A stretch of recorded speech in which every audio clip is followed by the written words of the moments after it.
Change is coming. Welcome to MsMojo, and today we're counting down our picks for the top 10 things we need to see in The Handmaid's Tale Season 2. God's world is full of miracles, isn't it, girls? Before we begin, we publish new content every day, so be sure to subscribe to our channel and ring the bell to get notified about our latest videos. For this list, we're looking at any topics the first season left unresolved, including plot threads and world building.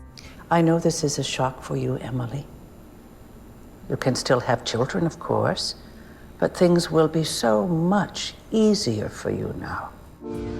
Number 10, Janine's fate. Season 1 might have been tough on June, but there's no doubt that it was tougher yet on Janine. This handmaid went through more trauma than almost anyone else, from pregnancy to having her eye removed as a punishment to a failed suicide attempt. If my right eye offends, they pluck it out. With breeding stock, you don't need eyes for that. The last time she's seen, the rest of the handmaids refuse to kill her, in a moment that speaks to the silent sisterhood between them.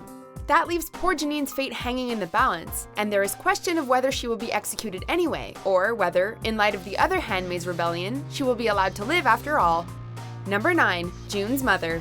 While this TV adaptation included much more of what appeared in Margaret Atwood's novel, some things were either overlooked or saved for later seasons.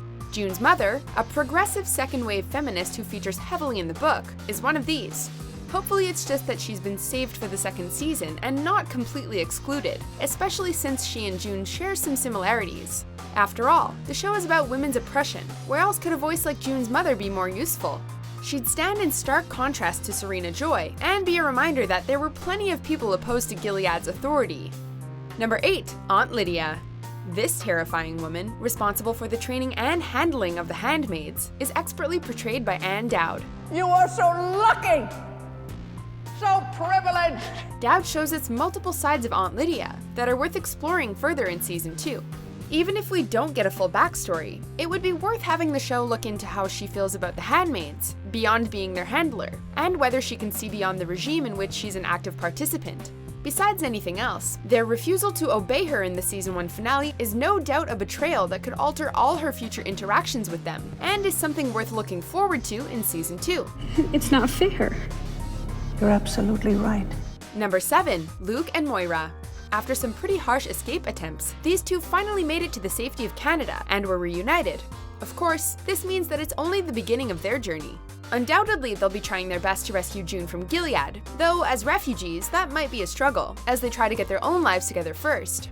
However, they represent an opportunity for audiences to see what the rest of the world looks like outside Gilead, and how the effects of Gilead's regime have rippled out and affected other nations.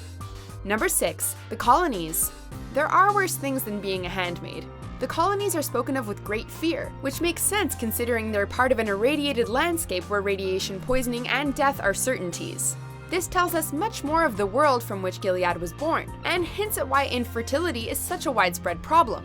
It's also the place where people are sent as punishment, and are forced to work until they die.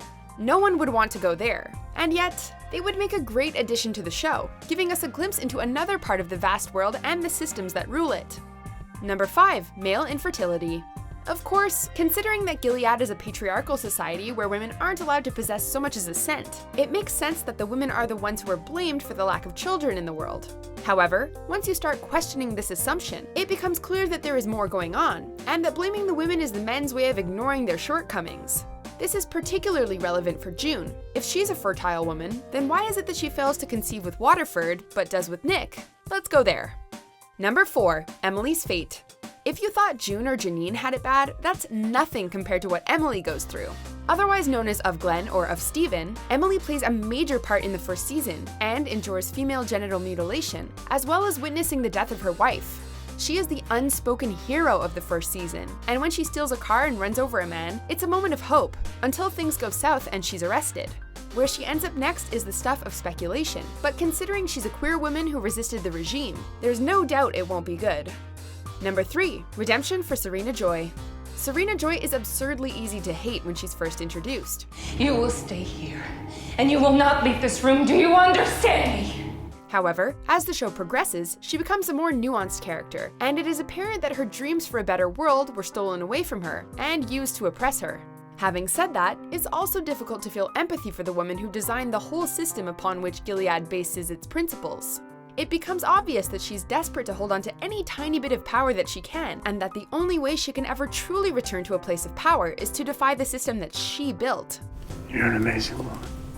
Number 2. What happens to June? This is the question that has been on everyone's minds since we saw those van doors close on June at the end of season 1.